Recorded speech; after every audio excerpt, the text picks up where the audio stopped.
Welcome to the ChatterOps Community Show, a show where we interview an interesting person about interesting things, then talk to the wider community about those things. I'm your host, Mike Lombardi. Today I'm going to be interviewing Samantha Ventura. Hi, Samantha. Hi, Mike. Thank you so much for having me. I'm so excited to be here.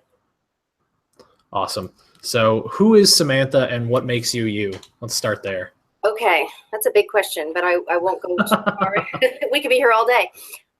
Well, I'm originally from San Diego, California, so I guess you could say I'm a California girl at heart. But I love everything nature, and I love being outside, love animals, and specifically love studying everything and every facet of education. And I have really been involved in every facet of education. My particular love is alternative education, and now working in my PhD focus, it was virtual leadership. So that was really interesting for me as well. That's about it. And that in terms of maybe who I am and what I enjoy and a little bit of my background, a little teeny bit.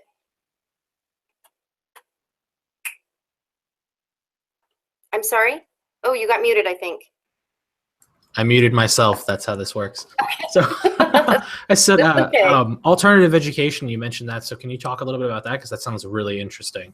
It is, and we should have our own ChatterOps on that. Alternative education is really anything off the main path of what you would consider regular schooling. So the traditional school that you and I probably grew up in would not be part of that makeup. And alternative education would be anything from homeschool to charter school to magnet school to anything that has really risen up over the past 2 decades, and actually even 3 decades for some of them. A Waldorf school situation, something like that. And I really believe in regular education, of course, as well. But my love has been to study why alternative education is really answering a question of why there are so many children that just haven't been able to learn. That's phenomenal to hear, and you and I could talk about this for hours and hours. Yes, that'd be another one. My friend's girlfriend is she's a teacher at a Montessori school in California, and so we have talks about this quite a bit. My fiance and I are actually looking at approaching schooling for our kids around unschooling. Have you? Yep. So I've homeschooled both of my children. I did for 2 years, and then really the question came down to what I could do and what I couldn't do in terms of their gifts. And so by the time they got to high school, my son, he is a huge science and math lover and has wanted to go pre-med. And so for me, there were limitations there. I'm definitely a humanities person. English is my love, my forte.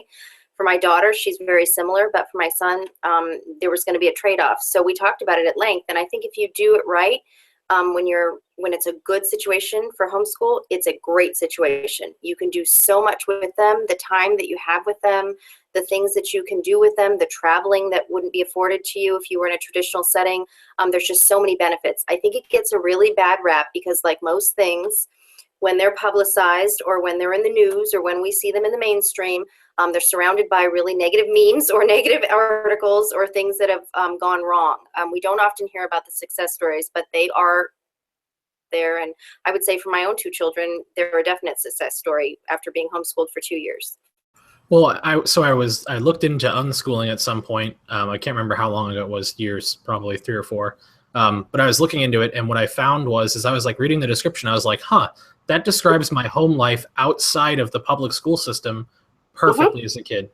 I was lucky enough that, so we lived in the UK for a while, and way off topic from the stuff that we said we were going to talk about, but that's okay. That's okay. That's important anyway. When they did, when they were doing some work on the Air Force Base by where we lived, they were replacing the old parking lots and the old buildings that had been up since World War II. So they started doing the demolition work, and they uncovered an Anglo-Saxon burial ground. And they were like, oh, we should probably not roll over these things with dump trucks and stuff. Oops. So what happened and worked out really, really well for me is that my parents, my father specifically, reached out to my school and they were like, hey, archaeologists are going to be on base for the next month. Do you want to do field trips? And my school, of course, said, absolutely, please give us the access to do that. That sounds awesome. And then what happened for me was my dad was like, do you want to hang out with archaeologists for a month? And like, that's what I did instead of school. And like, I was incredibly lucky as a kid. I was blessed. I was just lucky on levels that it's really not fair to have those kinds of opportunities. I mentioned to my dad at one point, I'm interested in astronomy. So he found, I guess, some people, some friends, acquaintances of his that worked at a observatory And then we drove out one weekend and got to talk to the folks who worked there. And they gave me, you know, a whole bunch. I was, I think, 9 or 10 at the time. And the thing that I found out not until I was an adult was that my dad would reach out to those folks before we would come out for stuff like that and be like, listen, he's going to ask you a ton of questions. He's going to be really inquisitive and curious. Treat him like an adult, answer his questions seriously. Don't give him like the kid answers, because he's going to get annoyed if you do that. And like, so I was lucky enough to grow up with like all of my inquisitive stuff was always reinforced. So that was a really cool experience for me. And that's one of the things that I want for my kids. Absolutely. And then, you know, let's look at down the road, what ended up happening. You're interviewing me, you're seeking out people to have a dialogue with you in a conversation about topics that maybe some people would like to know about, maybe a little bit more, maybe some would never have even thought about learning about. Today we're going to talk about leadership. Maybe someone has never even seen themselves in a leadership role, but might after this, coming from the fact that someone said to you, it's not all going to come from a textbook. And I mean, we could talk about that for hours and hours about how good our textbooks are as well. But we will leave that for another time. But, you know, there's just, that is such a small portion of learning. And I think we've boxed our children into a corner. We've overtaxed them with homework. We've told them this is what's defining them as a human being. And in terms of what they know, we've pigeonholed them much of the time. So you're so lucky you didn't have that. And I think for a lot of kids now, and that range of kid could be anywhere from now with cell phones down to 5, 6, all the way up to when they graduate from high school, we've put such noise in front of them. What they hear from their phones, but also aesthetic noise. I mean, they're scrolling through things constantly. They're looking at things all the time. They rarely put their phone down. What they see becomes their truth. And that truth is coming from people that we've never questioned. We don't know where they're, I've said to my own children before, you know, you could have added some joker from Michigan who's, you know, following your stuff from 3 a.m. and thank goodness gracious, you're never going to meet that guy. I hope. And so why is his word becoming yours? And you need to be able to question that. And first of all, don't add those people. But secondly, question what those people are saying. That's what's important. So you having that base of inquisitiveness is so important, because I think especially nowadays, oh my gosh, I sound like I'm probably 90, but it's so true. Question, question, question everything, because who's telling us what these truths are? We don't even know sometimes. And so how do they know it any better than us, really? Maybe in some things, but not a lot. And so I always say that to them as well. So good for your family, good for your parents. And I tried to do similar, but the controlling nature of me with the homeschooling was I didn't unschool, but that's only because I'm also a teacher. And so I was probably still, I need to make you reach these certain goals. But that was always one of those things. My friend unschooled and her children, one of them ended up at Stanford. So they've done very well as well. So when it works great. When it doesn't so much, you know, it has to be also a parent having enough love for their child to say, this sounded really good in theory, I just can't do it maybe. Or reaching out and saying, let's have collaborative groups. That works too. I teach science, you teach language arts, we do this together. So it doesn't always have to be a no just because it didn't work in the beginning as well. But it does take a really strong parent to also say, this looked great and it's just not working out for us.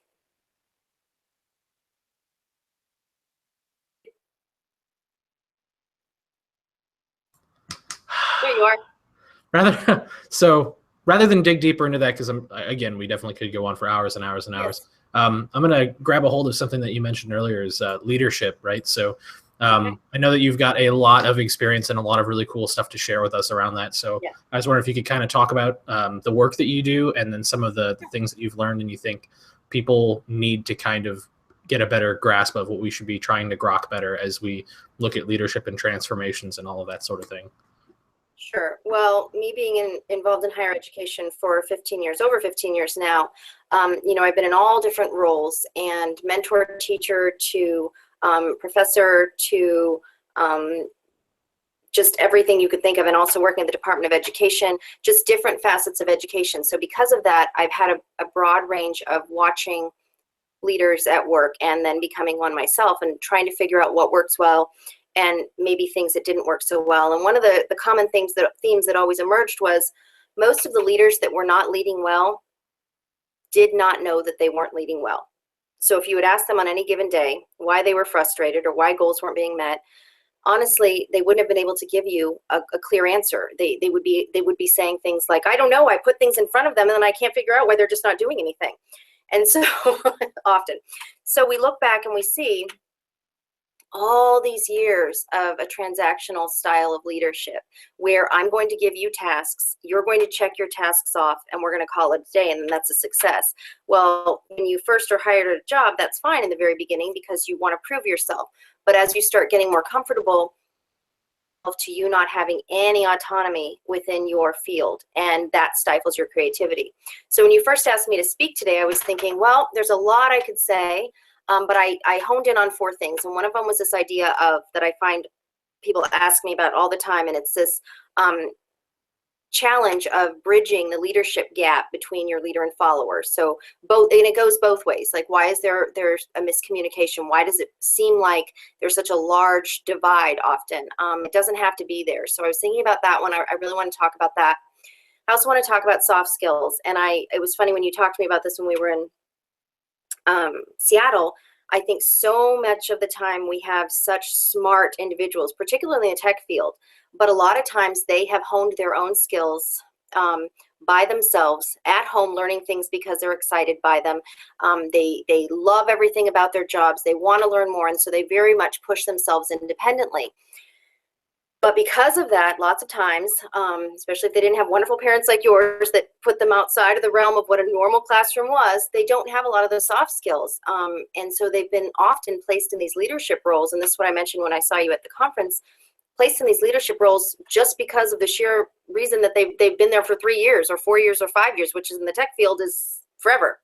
And so because of that, someone says, okay, we're putting you into a leadership role because you've been here the longest. And it's like, wait a minute, we didn't offer you any professional development to do that. And also lots of times, quite frankly, to justify a larger salary, as we start to see these salaries explode, if they don't have some form of leadership title, other people start looking at them like, why are you making so much money? So that's another part. So I think soft skills is something I really wanted to focus on. Then I hear a lot about people having maybe a confusion related to transition versus change, and one of those is very internal, and one of them is absolutely external and related to the organization or the company itself. So I wanted to talk about transition versus change because I think that's a big thing that a lot of leaders lump into one thing, and it's not. And then I wanted to finish everything with just maybe talking, kind of piggybacking on that topic, what are some of the positive ways to influence change within your organization that you can do personally, maybe make it a little bit better. Of course, we're not going to, create the wheel here again, and we're not going to solve all the life's problems, but we can definitely go through and talk about some of these things, and maybe someone will say, hey, that is something that I've experienced. I see now that maybe there's maybe a better way or something I could do to maybe make it a little easier. I've unmuted myself. So Yay. those all sound absolutely phenomenal, and I guess we'll kind of start in at the beginning there with sort of bridging those gaps between leadership and the people that we need to be leading. And so it sounds like you've had a lot of experience, not just over the course of your career, but recently as well, around how does that gap get bridged, and then what does it look like? What causes that gap, I guess, is a question I have. Good. That's always the question I start with. People always want the answer first, and I will tell you straight up front, I don't have these answers. Not always. I never have these answers written in stone. We talk about them, and everything is so English teacher of me. We collaborate, we discuss, and then we try to get to the end, and then we come back around. But we're better for the discussion. But I will start with probably where they start to come from, and typically what I hear and what I see is a lot of the gaps that have started between leader and follower are coming from maybe they're a virtual worker. That could be part of it. They are culturally different from somebody that is leading them. Like I mentioned, distance can be a big part of it. I'm definitely noticing technical abilities, back to what we just talked about, and I think I mentioned this in Seattle. This is so prevalent right now in the tech field, where you will have somebody who's worked their way all the way up to even CTO, past director level, but their technical skills are now in terms of the people that are under them. So you have these groups of fantastic people in the tech field, even in something like automation or something, and they're trying to give the CTO an answer to a problem, and the CTO really doesn't understand what technically they're talking about. That gap then becomes an issue of, well, why are you in such a high role? Why are you trying to navigate and trying to architect something that you don't know anything about? And so that misconception too about, well, that leader does have some knowledge base. Obviously they got there for a reason. They just don't have the same similar skill set or knowledge base you have. So we need to try to make that. The other thing that is at any job is personalities. I mean, you and I get along great, but we did when we met. And that's not always the case. Oftentimes you'll meet up with somebody and immediately you're like, ugh, it just doesn't work. Something is off. And I don't know what it is, and I don't have the answer for that, but for whatever reason, they just rub you the wrong way. And there's never going to be a perfect job situation where every single person gets along with everybody. But it is the leader's job to help make that transition between those people and those relationships and those conversations a little bit better.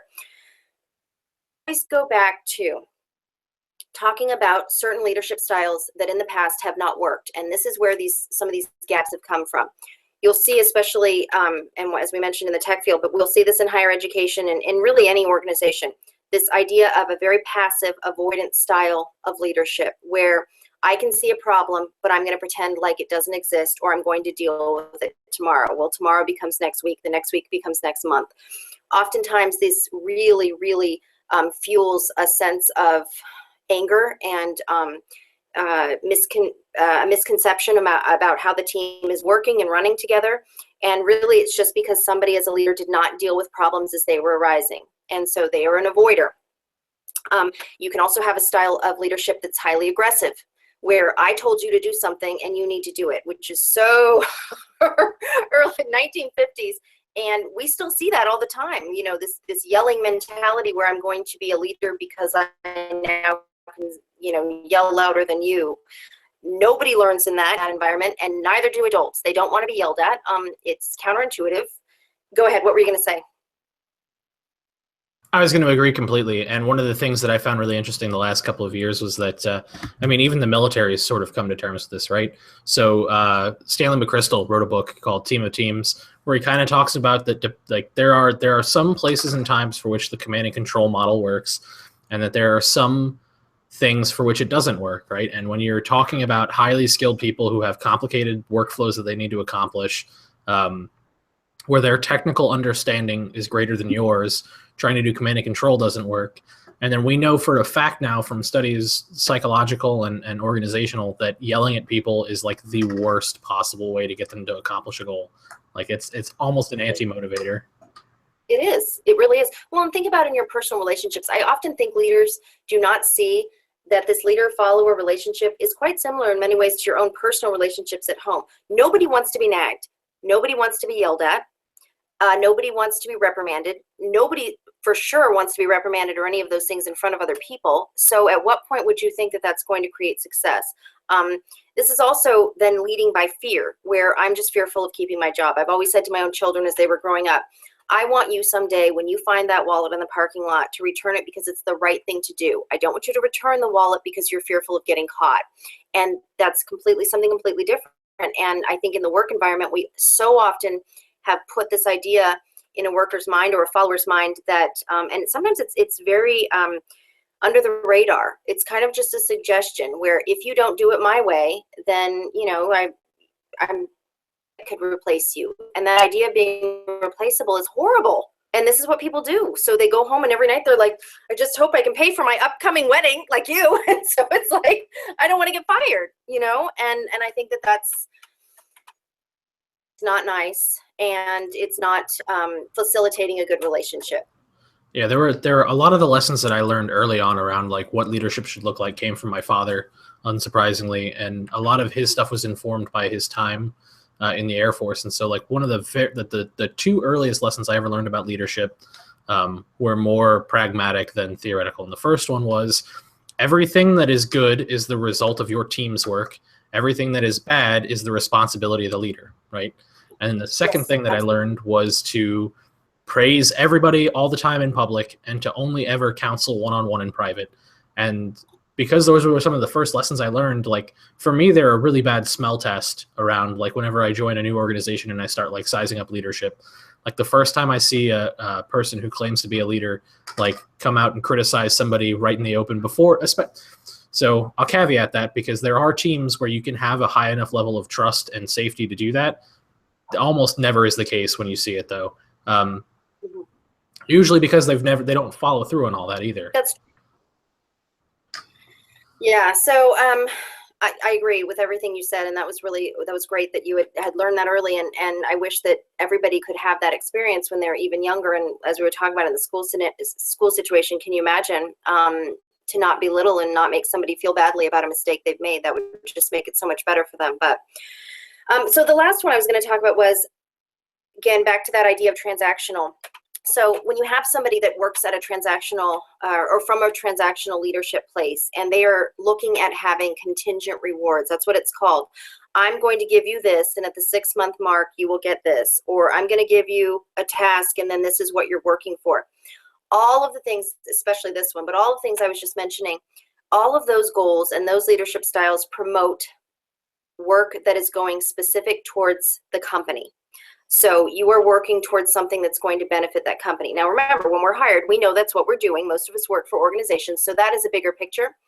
However, if you don't want a lot of turnover, and you don't want a lot of internal strife, and you don't want the culture of your company very rocky foundation, you have to promote autonomy for your followers. There has to be some sort of empowerment there. They have to understand that what they're working towards is not just for the company, not just for you as the leader, not just so at the end of the day they can check these tasks off.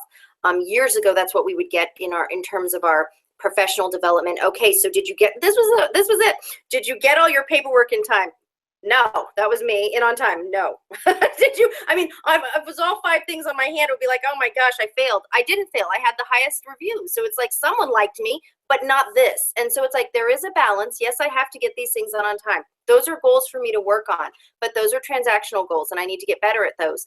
The other side of the thing, the other side of those things that I was just mentioning, those should be reflective on me, especially as an instructor or as a professor that's dealing with human life every single day. Those are things that are important as well.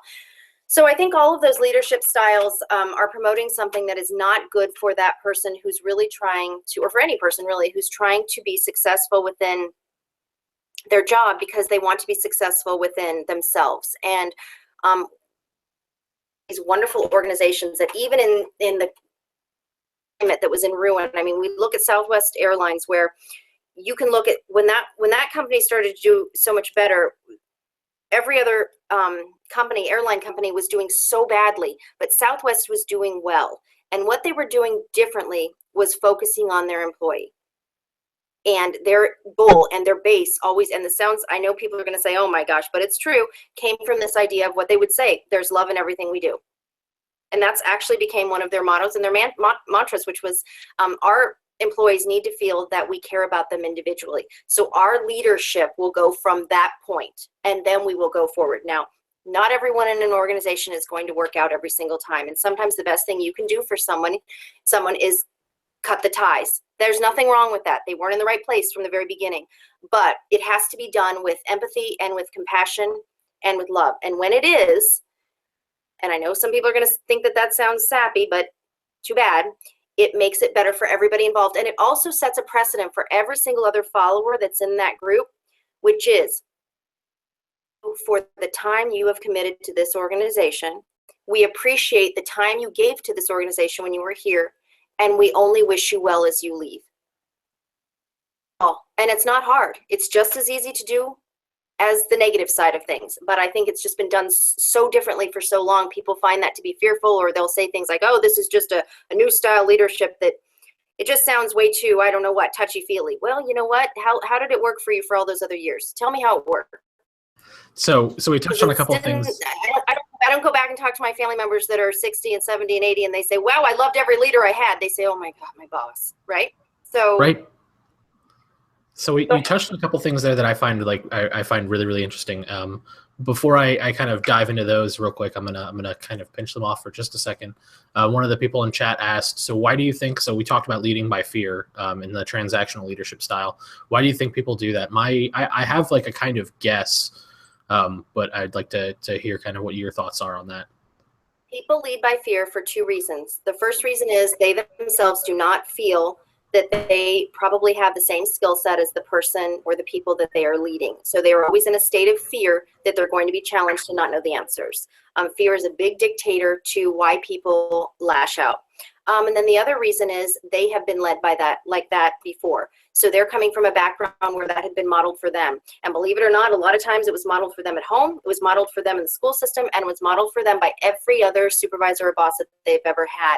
They don't know any better. And as I mentioned before, lots of times people can end up in leadership roles for a variety of reasons, not the right reasons, but for a variety of reasons. But they can rise to the occasion. It becomes the organization's responsibility to train them to do better. So you have to have professional development in place to make sure that they are reaching their personal goals as a leader before they can lead everybody else. You can't just throw someone in and say, all right, now you've got a whole team, figure it out. I mean, think about everybody has a variety of personality characteristics, et cetera. It's not fair. So those two reasons are typically why they lead from fear. But those things can be, I don't like to say broken, but can be fixed. And usually it's just a quick look at into professional development, or even just conversation that you can have with them. And then there's also the few that really don't want to change. They've had that modeled for them for so long.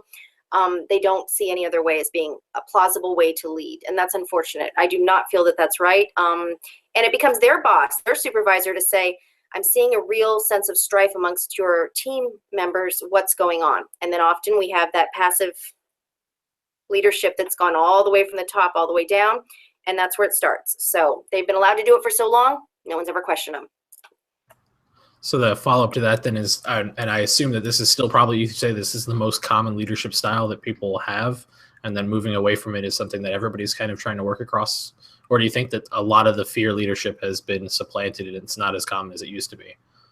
I think it's not as common as it used to be. There are a lot of people that are coming out of schools or other organizations that have figured this out. We have a lot of organizations that are based out of better treatment of followers. I'm not going to name any, but I'm sure even in the tech world, you would know which ones I'm talking about. And because of that, they're modeling for others how to do it right. So I do believe that it's changing. We have heard the buzzword transformational all the time in terms of our leadership. It used to be a buzzword that people like to toss around and say, hey, guess what we're doing? Kind of like automation. Guess what we're doing? Now we do automation. It's like, okay. And now we do transformational leadership. But is it really happening?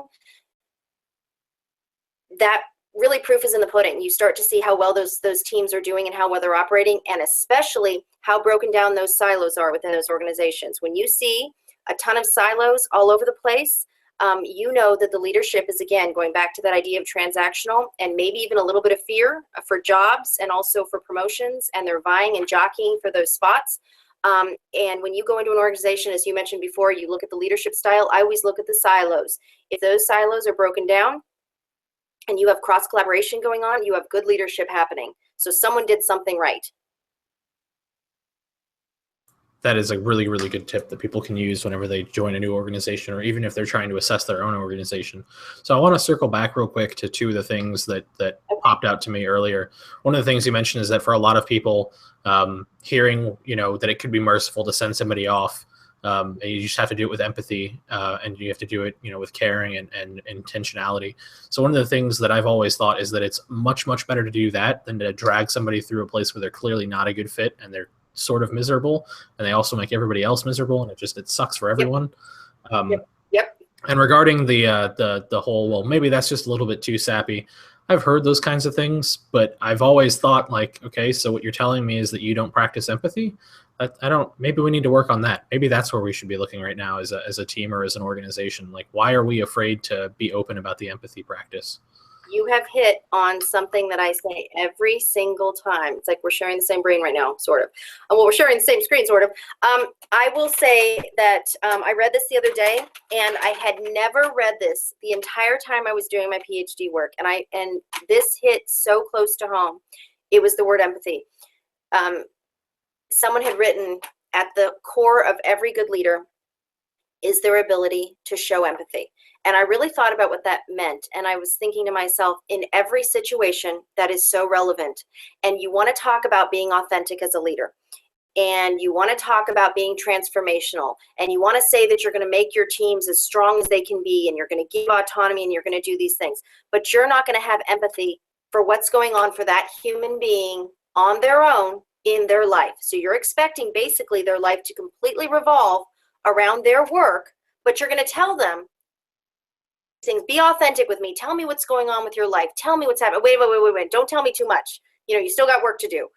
Only so much. So in order to really fully engage in this idea and be on board with this idea, as you mentioned, you must possess that idea of empathy, but it has to be real and it has to go down to the core of who you are as a leader.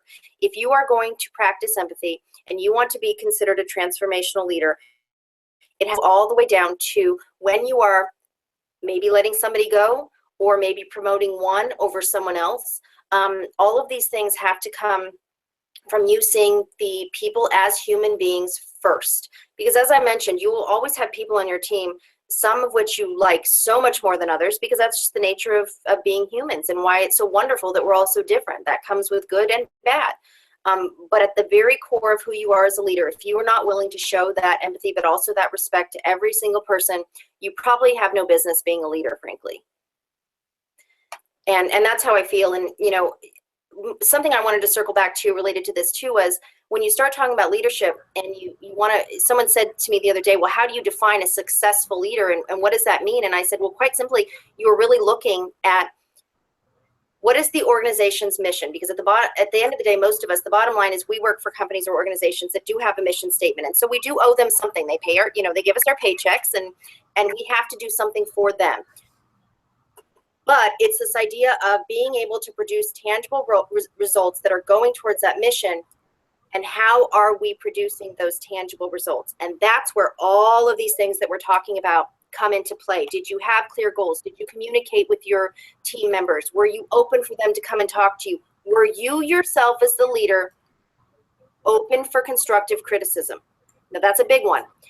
Were you motivating? Did you hold each other gently accountable? I mean, there's so many of these things, and you know, this goes into our soft skills as well. Did you do all of those things? Because at the end of the day, reflection is a big part of all of these things we're talking about. Did you go back and think about today? My day was crappy because this person didn't do this, this didn't do, no. Start again. Why was the day so bad? Well, I lost vision and focus on what my team was doing, which made me feel badly as a leader, which then went back around, became circular, cyclical movement of me angry at them. They think I'm a bad leader. Now I go home and think I've done a crappy job, but now they do too. It's bad. Someone has to stop that, and it's you as the leader. Okay, we didn't have a good day. Tomorrow's a new day. Let me send out an email saying, all right, so we had some challenges today. Here they were. However, our measurable goal for tomorrow, our short win is this. Our long win is going to be this. You're on this one, you're on this one, let's work together. So there's ways to do that. And again, that goes back to something we'll talk about later on, which is communication. All right, so I have spent so much of the time for just myself. So I'm going to post the link to everybody else, let them join the teams, kind of get them involved real quick. So let me do that. And then I'm going to really into this topic. This makes me happy. Yeah, I'm really glad about this as well. I mean, it's so I was so excited to do this in the first place. Because I knew for sure that 95+% of the stuff we were going to talk about was going to be applicable at work, and that the rest of it would be applicable in my day life. Good. Right? So that was one of the things that really had me crazy levels of excited about this. So one of the things that I kind of wanted to also talk about was that you had mentioned earlier that there is a kind of almost a responsibility for leadership to help other leaders out when they're doing this transition. And that's an important thing, I think, to note. I've definitely worked in tech groups before where, you know, the senior technical implementer ended up as a lead because they had the architecture chops, but not necessarily because they had what we would think of as like the ability to organize and motivate humans. So that's something that I've always been really interested in is kind of if you were to lay out like a couple of like quick hits for like, here's where you should go look for like kind of how you could improve yourself, or if there's a developmental matrix that you suggest people take a look at and compare themselves against, what do those look like and how do you begin to have that conversation? So let's say, I'll scope it a little bit better. Let's say, we'll take me for example. I'm a daily implementer. I do my work. I think I'm okay at it. But one of the things that I really get excited for, and one of my biggest pieces of what I like to do is to reach out to the community and to do what I think of forever as force multiplication, right? I consider my career path more around force multiplication than I do around any specific technology or piece, right? I want to make everybody else around me way better at their stuff, because that means that my organization as a whole is more successful. Yes. So taking that kind of desire, how do I channel that and begin to take those steps towards being able to lead from maybe where I'm at now, or how I step towards leadership type stuff? What would be your kind of like, here's where you should start from an implementer to leadership type transformation? Okay, well, it's going to depend on what you really want to focus on. So I'll go with myself personally. When I first started looking into leadership, there were so many things and so many people out there and so many theorists, and it was very overwhelming. In fact, I didn't realize there was so much about leadership. And what's funny is when you start to talk to people about leadership in general, if I say, oh, PhD, organizational leadership, I've had people say, is that a bogus degree? And I was like, wait a minute, what are you talking about? First of all, no. But secondly, they don't understand how important it actually is. I mean, obviously, a lot of people are involved in this even tonight. But I started to look at all the different facets. Okay, so do I want to learn more about this part, transformational? Do I want to learn more about this? And for me personally, what I did was I focused on servant leadership. And the reason was because Robert Greenleaf was right out of here in Indiana for me. I'm in Indianapolis. And I also felt very strongly connected to some of the things that he had talked about with that particular theory. Being able to see yourself, a lot of people take that term, by the way, let me back up for a second, as servant leader, and saying, oh my gosh, the word servant is so derogatory and makes you feel like you're at someone's beck and call, but that's not what servant leadership is about, of course. And it's this idea of being able to see yourself as part of the collaborative whole and understanding that your job, especially as a leader, is encompassing all the things that we basically, the foundation of what I just talked to you about, and understanding that within that idea and that scope of leadership and what you're doing for your organization, it goes back to what you just mentioned, which is you're only as strong as, your team, really, in terms of if you're a good leader, your team becomes part of who you are. And so that foundation has to come from somewhere. And that foundation really is coming from you and what you've added to that team. So for me as a leader, servant leadership really just meshed into, and then the other side of it, of course, was that idea of authentic leadership. How am I going to be the most truthful that I can be? And sometimes that's not easy, especially when you're merging that with that. Those are two theories of leadership where sometimes when you're authentic, it doesn't seem like you're being very kind, and that's a big part of being a servant leader. And so it was, well, how do I walk this tightrope sometimes of saying to someone, you kind of have to go back to what grandma would say, you got to kill them with kindness. If you don't like that they're doing this, and this, there's a better way to say, I don't like you doing that, than just stop it or else. That goes back to that transactional. Instead, let's make this something that you can hold yourself accountable to, because it's on you, and here's your measurable goal. And at the end, I'm not going to give you, a big stuffed rabbit or a bottle of brandy. Instead, I'm going to say, you did the right thing. This is because this is what I asked you to do, and I needed you to fix it, and I truly appreciate it. Now let's move on to the next thing that might help you become even better at this job. Because a lot of times, some people are becoming so hung up in things within their own profession or within the jobs that they're doing that are actually stifling their own creative growth as an individual within the company. They don't realize they're basically self-imploding in terms of their own success. And it takes a really good leader to say, that person has such great gifts and they're so good at this, but the rest of it is such a mess. How do I authentically tell them this while still remaining a servant leader to the job and to the team? So for me, if I were you, is pick something within leadership that sparks your interest. It's just a Google search away, different types of leadership, different theories. It won't take you long, and it's an interesting read, actually, especially if you're working towards becoming a leader or if you're already a leader, and say, this resonates with me the most. This is something that I could see myself doing, being, becoming, and like you mentioned before, modeling for others. You mentioned something very, very interesting, which is, what do you do with some of your junior people? I call them junior people, but with some of your followers, especially when they want to move up. First of all, you should always promote and want to help those that are working with you to become better. We're only as good as, like I mentioned, our team can be together, and you want that for the company, and you should never just hold on to your own knowledge, because eventually you're going to move up, and then don't you want to see your team continue to succeed? That's the first part. But secondly, I always say this to people, especially in the tech world, knowledge, open source yourself. I mean, come on, why wouldn't you put things out there? I mean, we talk about the DevOps Library, which is, of course, my personal love, and I absolutely adore everything about it. And this idea of people want to learn more about these topics, but they don't want to go out to, I'm not going to mention any of the companies, but they don't want to go out to a company and spend thousands of dollars for a tutorial. That's not good, and that's not fair. So we know this. Ken is an expert at everything with the DevOps, in the DevOps community in the field. And so to be able to channel that into something that could really help people, we've gotten wonderful, so many countries and so many people. And it always is so nice to get this email, even just a one-line email. Oh my gosh, thank you so much. I feel like I learned so much, and now I feel empowered to try to offer something to my team. And so I think that's a wonderful thing. So, open source yourself, share your knowledge, and support those teams and those people that are followers to your leadership, especially. Yeah, I think that's a really good point. I think one of the things that became really clear to me about it 2 years ago was that everything that I have today in my career is essentially the result of people in the community being kind enough to reach out and help me learn, help me grow.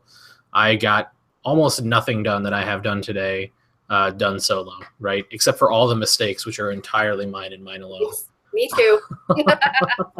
But that's being authentic. That's what it's about too, and not hiding those mistakes. Haven't we all worked in places before where you look around and you're like, why doesn't that person ever take responsibility for their mistakes? Okay, that goes back to that question that person had about, if you have a leader who is leading with a fearful tactic, or you are afraid of them, you're afraid that you're replaceable, you're afraid you're not going to get the raise, you're afraid of them yelling at you maybe potentially in public, you're afraid of all these things, why would you be authentic with your mistakes? They've been told failure is wrong, when we know failure is not wrong when you have learned from it. There is nothing wrong with trying. A good leader is always out there looking for that calculated risk, and even sometimes not the risk that you can see an immediate reward. Risk taking is a big part of it. And in these fearful situations where you have a leader that's transactional or is leading by fear, you are not promoting risk taking.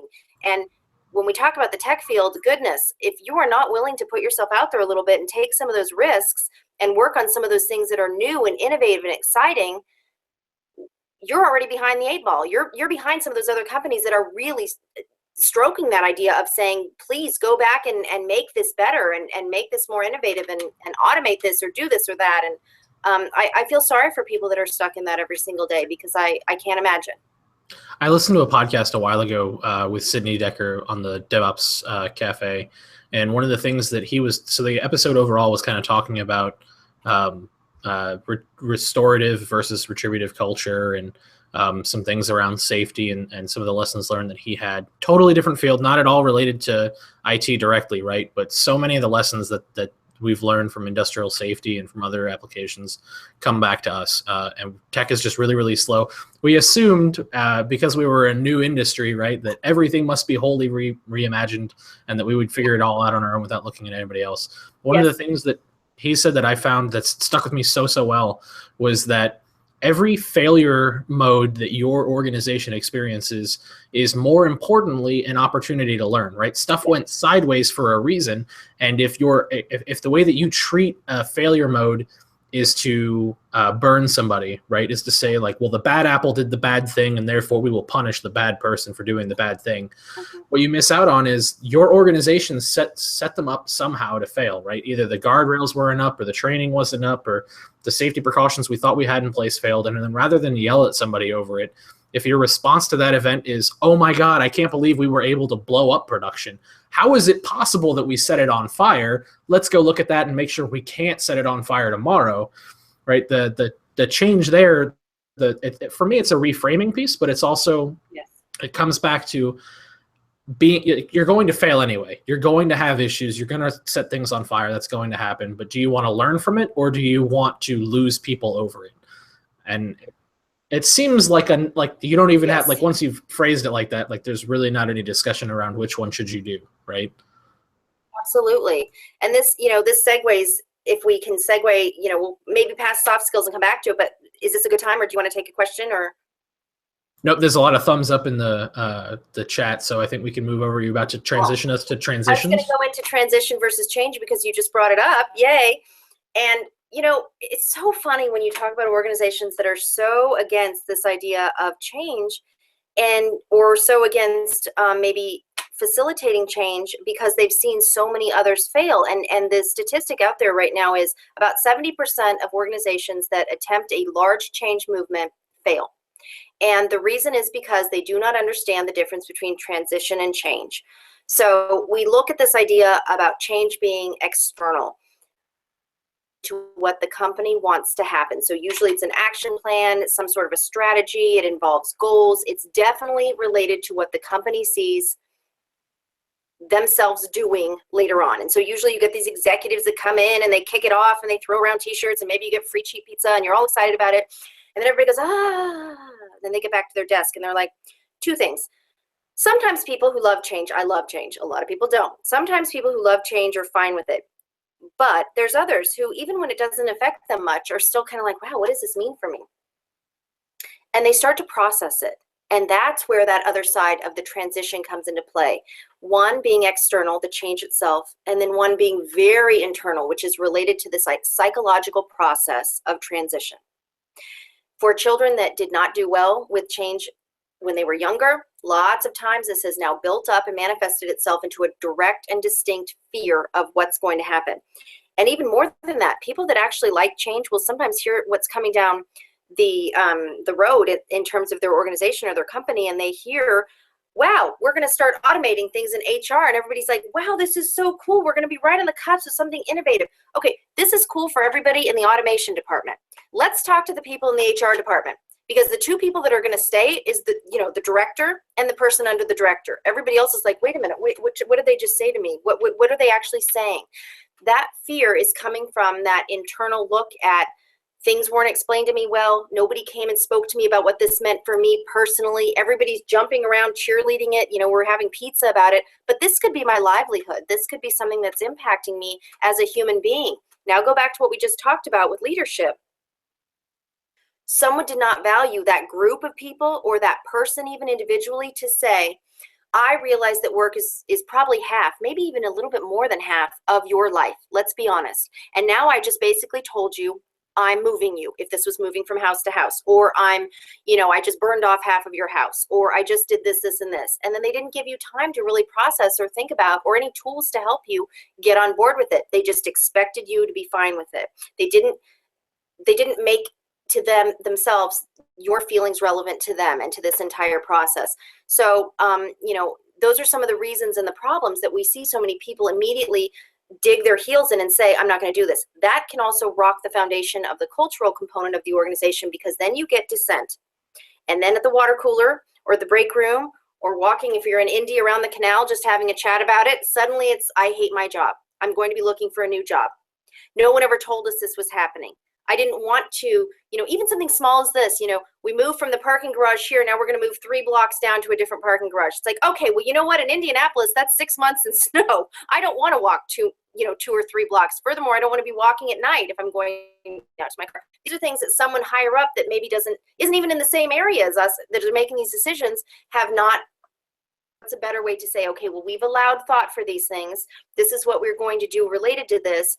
They just kind of threw the change out there and expected everybody to be on board. That's wrong. That's not allowing a recognition of what that means to people individually. It doesn't make them feel valued either. Yeah, so one of the best examples of that I've seen many times from many different people has been when the organization is like, oh, you have whatever you have right now, usually offices or something. We're going to move to an open floor plan, and it's going to be great for everybody. It's going to drive collaboration. Everybody's going to love it. And then the thing that I always ask is like, I have a question. So you, person pushing it through, are you going to be in the open office floor space? Oh, you get to retain your office because you need to concentrate because no one else does. Mm-hmm. Okay. But it's yes. and for me it's often like a conversation around like, okay, did we look at and it's so like usually I think like my expectation is that the open office thing is driven more by the finances, and that's totally okay, right? But don't tell the people that you're moving, well, we're doing this because it's going to drive collaborative workflows and all of these things. You're like, well, why do you care about collaborative workflows now when you didn't 6 months ago, right? Mm-hmm. Or if you care about collaborative workflows, what are we going to do in the changeover period? Or is this the only thing we're going to do around collaborating and making things work? Versus if you have that conversation, it's like, we want to keep paying you guys lots of money, so we're going to have to cut something, and that something is going to be offices. Sorry, right? People are going to be like, oh, I like getting paid. I prefer being paid over having my own office. Well, I guess I'll live with this, right? Yes. Yes, and that trickles into lots of times then people saying, well, I'm just going to work from home. I get more work done. They're like, do you really? It's like, actually, yeah, I do. Hello. And, typically it's not just a money thing. Oftentimes when people say they're doing these new collaborative workspaces, it's because they've read an article in Forbes magazine or somewhere like that. And suddenly it becomes the buzzword, the buzz phrase, and the buzz thing to do. But they never stop to ask the teams, what works best for you? Now, if it's a money thing, that's a little different, but that's not typically what it's about. Usually a lot of these organizations are fine with the way things were before. It's because somebody came around and said, you know what? Our numbers look like this. Our numbers should look like this. Or our success rate with this could be this if we would just have everybody collaborate. Well, didn't you have all these conference rooms for collaboration? I don't know if this is going to actually help. If anything, it's probably going to be the one person that we do like on the team but talks too much is going to walk over with their cup of coffee, even though I have my flag up that says to you, get away from my desk, and is going to continue to talk to me. Is that one person? Say, well, guess what? Can this person that always comes around and talks to me come to your office every day, every hour to talk about things that are useless? And I feel bad saying that, but it's so true. And you are so right. Often people that don't have any business making these decisions because it's not part of what they're doing or what will impact them are the ones ultimately that made the decision without asking you. And that's right. The big thing too. Yeah, and it's one of those things that, I mean, we bring it up jokingly, right? Because there are very, very few people who will actually throw a fit upwards the chain around stuff like open office spaces or whatever. But remote work is a perfect example of this. One of the things that I've pushed for everywhere I've worked has been remote first kind of feeling. Like, it shouldn't matter if I'm working from the office or from working remotely, as long as anybody can be working remotely. But my reasons for it have nothing to do with making the remote people happier.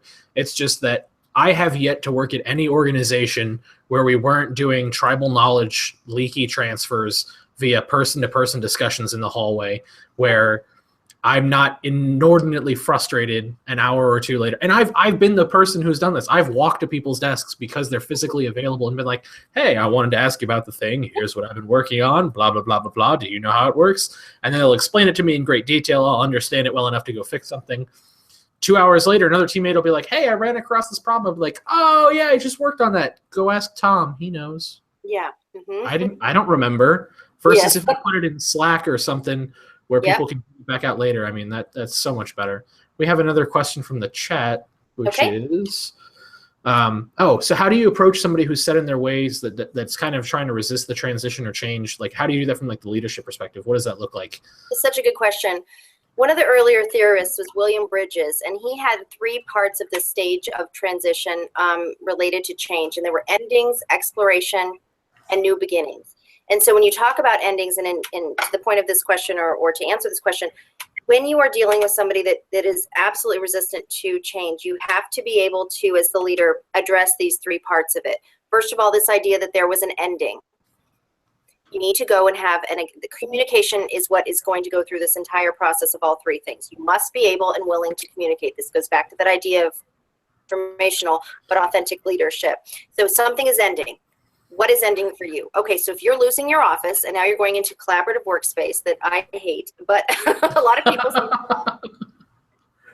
I don't like it because I have to have quiet, and I know I'm one of those only people. Other people love to buzz around. I don't love it.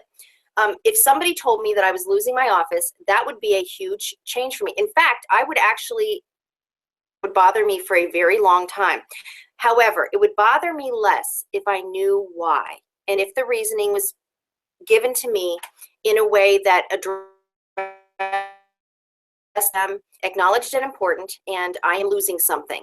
And so if that ending was at least addressed with me, it wouldn't be so much like it just happened and I was ripping the Band-Aid off and nobody gave a rat's ass what happened to me or how I feel. So for me, I really need somebody to address that ending. And as a leader, I always say to them, something is coming down the road here. This is what we're looking ahead towards. For some of you, no big deal. For others of you, this is a big change. I need to hear from you. What does this mean to you? How can I make this a little easier for you? Okay, you're losing your office.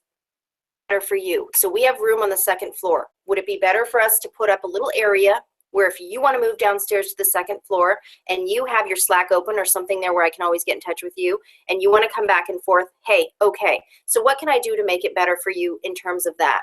So you have to address that part of the endings. And then you have to also realize that we're moving into exploration. The exploration part, as Bridges would talk about, would be this idea of it's exciting, but it's also still that time where it's kind of like you're fighting against one and you're going into another. You have this idea of danger and opportunity fighting against each other. The danger of we're changing, but the opportunity that this could actually be good. And for many of us that have dug our heels in because we don't want to be in that collaborative workspace, we immediately say, I don't care what they tell me or how much free pizza they give me on Fridays. I hate this. So it's not going to ever change what you've said to me. And there are always going to be people like that. Your job as the leader is to hear their concerns during that first period. And during that exploration period, see what the good is in what's happening, like bring up some of those small wins. Yeah, but look, while we were here and we had each other right here, we were able to have sort of like a mini meeting here, and we all got out of here at 4 o'clock instead of 4:30 because we solved this here. It was awesome. So some of those things is how a leader phrases it. And if you think back to even how you were raised, isn't that so true? Typically, you have one parent that handles things a little calmer. You can make, lemonade from lemons every single day. And then you always had the other one that was like, oh my, like the freak out. And so you as the leader have to see yourself in that role. Like, who am I being right now to this group? And how am I addressing this? And then the last part is that new beginnings. This is where I always say as a leader, this is one of the most important parts. Bridges would say it would be the exploration part. I'm going to say it's going to be the new beginnings. And this is why. I have seen this happen often, where you will have a leader continue to appease the people that just cannot get on board. Okay, no, we've addressed you during all the other two stages. And this sounds a little, hard-nosed, and I don't mean it to. And even coming from a servant leadership background, sometimes the kinder thing to do is, I've got a full group over here that's now on board. They ran with this. It was a little bit tough in the beginning, but now they're really doing good work with this. If I have one or two dissenters, it's like a cancer that continues to grow, but it doesn't have to. It's now my job as the leader not to avoid this. Remember how we talked about this in the beginning and pretend like the Scarlet O'Hara, I'll worry about it tomorrow. This never existed. That's not true. It's existing. It's a problem. You need to pull them aside on their own and say, gently, I don't think you understand how this is impacting us as a team. And it's been very hard for me to give tasks with you in them now because I feel like you're really not on board with what we're doing. So because I want you to continue to grow with the team and to do wonderful things, I'm going to need you to get where we are and to not keep appeasing. How many times have you heard a leader say, I know, it was just so bad. I can't believe they still changed that. And then turn right around and talk to the other team and be like, I'm so excited about this change. That two-faced mentality is just because of fear. I don't want anyone as a leader to be mad at me. Well, here at the end of the day, I said this to someone the other day. You're probably, and this is a cliche, but it's so true. You will at times, even the best leader, have people that are a little disgruntled and a little mad about something. However, if you are consistent and you are fair, they will always respect the decisions you made if they're logically thinking about the situation. And that's really what you want. So addressing all those three things are usually the best ways to do it. But do not appease that person if they're continuing to be, as you would say, a bad apple in the bunch. They have to stop that behavior. It can be extremely debilitating to the rest of the team. And the rest of the team, frankly, is looking at you as the leader to stop it.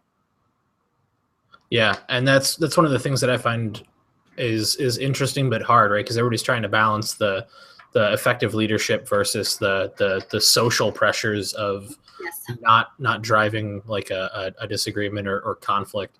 One of the things, so I'm not going to claim to be an expert on this at all since I listened to it, on the way back from Seattle the other week. But I finally got around to listening to the 5 dysfunctions of a team. And one of the things that's been percolating in my head is the idea that even if you dissent, right, once you've been heard, once you've shared the reasons why you disagree, if the group if the team has still made a decision and they're moving forward with something, that you have to commit afterwards, like disagree and then commit. And people who I think it's important to distinguish between people who still disagree with the overall thing and then people who are refusing to commit because they disagree. I think that's a pretty important distinction that has to be worked out. Absolutely. When I was younger, and particularly because I'm female, I have a very I have a very outgoing personality for the most part, but I also feel very comfortable and fairly confident with saying how I feel about things. And because I felt that way, I didn't understand as a young person probably the difference between assertive and aggressive.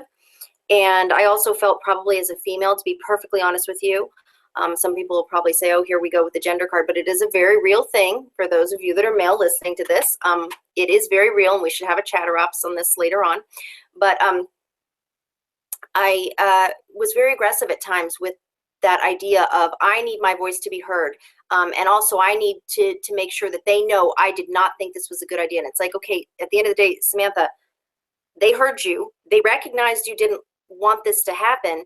And now you've just become a difficult employee and a complainer, which is, oh my gosh, nothing is worse than somebody that you've given already every single thing you could give to in terms of your time, your interest level, your sympathy, your empathy, and at the end of the day, they're still going to complain. We know these people. We have these people in our life.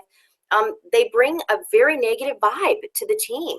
And so you're absolutely right. If the whole team has agreed to something, you must, that's such a great way to say it, you must commit to it. Otherwise, you become the person that no one's going to want to turn to for help or anything else. You're going to be given tasks because they probably need your help on little things, but you're not going to be asked to collaborate on things because you've been labeled really a difficult person. And that's not what we want either.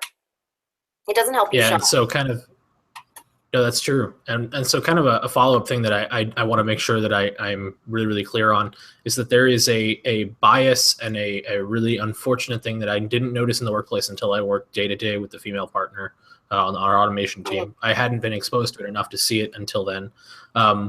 It is endlessly frustrating to me that what people see as assertive behavior on my part is aggressive when she does the exact same thing. Or one of the things that'll come up from time to time, they won't say it because they know that at least is bad to say, but you'll get the impression that when people think like bitchy instead of assertive, right? For the exact same stuff. And it's something like ever since it was pointed out to me, ever since I saw it here at that time, like I can't avoid seeing it elsewhere. And I noticed that, and we could have a whole different talk about this, but I noticed like women in tech, which is most of my professional experience, they have a weird, awkward tightrope to walk where they want to be assertive enough to be heard, but not as assertive as me, to where people then think like, oh, well, she's just complaining and you know, I don't know why she's making such a big deal out of it. But we can say literally the same words and people at the end of that conversation will be like, Mike was really assertive and that was really impressive. And I'm glad that he felt that way and that he made himself heard. Versus like, I can't believe that she kept going on about that. And why did she think that she needed to address it that way? Same words, same tone, everything, different view. And again, we could do a whole separate episode on that because I'm trying to figure out how to address those things as they come up and be better about that. And that is in of itself a whole different can of worms to kind of fight on. But I would love to talk about that sometime. It is so relevant. It's so important. And it is absolutely something I've dealt with my entire life. And people closest to me, people that are my dearest friends and especially my male friends and people that I absolutely love in my life will say to me, I had no idea until I actually saw this happen. And somebody was speaking to you in a way that was so condescending and didn't give relevance to any part of what you've done with your life or your education or anything like that. And I said, it is a daily struggle. And me, myself, as a person, have really looked at how have I spoken to people? How have I done things? Did I show too much emotion here? I recognized earlier when I was younger, I was aggressive because at that time period, it was like a green or red. There was no yellow. It was almost like you had to do that. I'm not making excuses, but it's true. Or you didn't get any sort of traction with what your thoughts were. When I was first hired, it was at a college in San Diego. I was the only female hired in this. You know, my specialty at the time was developmental reading. When I got out of graduate school, I was the only female, and I was the youngest. And at first, I was like, "That's right." I was so excited about it. I'm like, I feel really good about this. Wow, I'm feeling like I'm representing my gender well. It was so tough to it would be tough as some graduate school anyway, especially talking to seasoned people in the field, whether male or female. But it was particularly tough as a female because, like you said, so many times I was spoken over, or often I was passed over for leadership roles, not because of the length of time, but because and this is what one person said to me one time. He seems to have better command probably of the classroom. And I was saying to myself, I had a seminar class of over 100 people. I've never had anyone have any problem with discipline or anything. I was like, do you actually have like a proof? Is there like did you record me, or what are you talking about? And I said, he's only ever taught people up to like 35 or 30. I would go home and I'd say, what are they talking about? That would fuel anger in me, which would then translate into, I'm going to go back in, but I'm almost going to sound like this, bra burning, I'm going to get you here, real bitchy mentality, this and this. But it was coming from this, I'm frustrated. So I had to put that in check a little bit. And I had to realize this was coming from a very systemic problem I've dealt with, or like you, where they're saying, I see this, I don't know what to do about this. And here's where I will say to you, conversation. This is where you need to, if you have that anonymous, I'm being very truthful here. If you have that anonymous line to the HR, you're not tattling on anyone specifically. You're not putting a name out there. You're saying, these are some of the things I'm seeing as a worker here. Wouldn't it be great to have a professional development, or even just something that you've sent out to everybody? Hey, take this little thing online. Take a look at some of these things that are out there. Are you doing any of these behaviors? Right. What else is even doing? I cannot tell you how many times someone speaks down to me about something, or I hate this phrase, but I'm going to use it. Every single day something comes up and I'm thinking to myself, wait a minute, did you go to school with me? Because I don't remember you having a degree in that. Why are you telling me something about something that, do you really know about it? And then you find out they don't, but they thought just from the sheer idea of where they've come from with their background, they know more than you. And I do believe a lot of that is related to gender. It's frustrating. So I'm going to keep myself from going off on like a 30-minute discussion just to this. I was at a conference a couple weeks back, and one of the things that I noticed was during all of the male presenters, there would be questions around like, how do I X? How does X for me, right? And then for the one female presenter that was there that was giving a really amazing talk. I mean, like what she was talking about was past most of what everybody else in the room had done. And the other people in the room who had done stuff like that before were also speakers, right? Incredible, incredible work. But instead of like those kinds of questions, like how do I use X? How do I get better at doing this thing that you're showing us? There was stuff like, well, did you consider blah? And have you thought about these things? And I was just like, you wouldn't interrupt anybody else's talk to ask those questions. There is no chance that you would have done this. I know you wouldn't, because I've been in some of the other sessions with you. I know you don't reach out for this stuff. So why did you think, A, that it was appropriate to stop her presentation to ask those questions? B, why did you think that, like, for me, it was coming from a condescending place too, right? Like, oh, she must not have thought about these things because she's not an engineer. Like I don't know if it's just that my nose tweaks a lot harder now that I'm aware of it. So there was that which I mentioned to people afterwards as like, hey, what was that? Am I oversensitive to this? And there were a couple other people who were like, no, we noticed it too. That was really awkward and kind of, not cool. But then day to day, one of the things that I noticed is like occasionally my partner, she would say some stuff. She'd be like, I think that we should do X for reasons Y and Z. And this is the corpus that backs that up. And there would be a little bit of like pushback and fight. And initially I was like, I don't understand, because I agree with her. I think she's correct. And I would essentially restate what she said and be like, oh, that's amazing. That I buy into that. And I was like, the first time I noticed that, I was like, okay, there's a problem there. And we talked about it. So like and I don't know that this is the most effective way to combat it, right? It's just something as an example for people who are currently dealing with this in their work environment. So when that happens now, I'll be like, as blah said, I think we should do X and Y for reasons Z, 1, 2, and 3. And then it's usually like, oh, another engineer has endorsed this idea. It must be valid. And it's like, well, she didn't need my validation, right? She was right in the first place. So it's little stuff in trying to like find a better ally. And so for anybody listening who's looking at doing that better, there's a ally channel on the HangOps Slack that I strongly encourage you to go there, lurk at least, and listen to people. And there's a couple other channels in that Slack that I encourage you to look at. Anything that includes like Sparkly, look at those channels, like the DevOps Sparkly Princess. Lurk, don't talk, just listen to people. Because there are so many things, as somebody is now aware that these things are happening, like just try to listen and try to be less of a dick yourself. I mean, I'm still a dick occasionally. I still screw that up. But just trying to continuously improve on it, I think, is important. Well, you know, and women have our own challenges too. Here's the thing too, where we start talking about gender very quickly, we'll just say this, I'll just say this and we can end this, but you know, we have our issues too, and that's the thing too. Those come along into the workplace, and sometimes I do know there are times where people will, you know, we play the gender card a little bit, and that in and of itself has then validated how other people feel, particularly females, particularly in tech. And then they're like, well, what about this, this, and this? And it's like, yes, that was a bad representation, but you can have that for both genders. I will tell you, it is very true what you were talking about, that idea of mansplaining, that term, that I need validation before this and this. It's very unfair, and I applaud all the organizations and all the leaders, particularly those that are listening right now, that have sought out a variety of candidates in the fields that we've already mentioned tonight. And I applaud you for that, because there are people out there that are female, or that are a minority, or someone else that maybe you typically wouldn't see in this field. They are there. They have a lot of relevancy and a lot to add.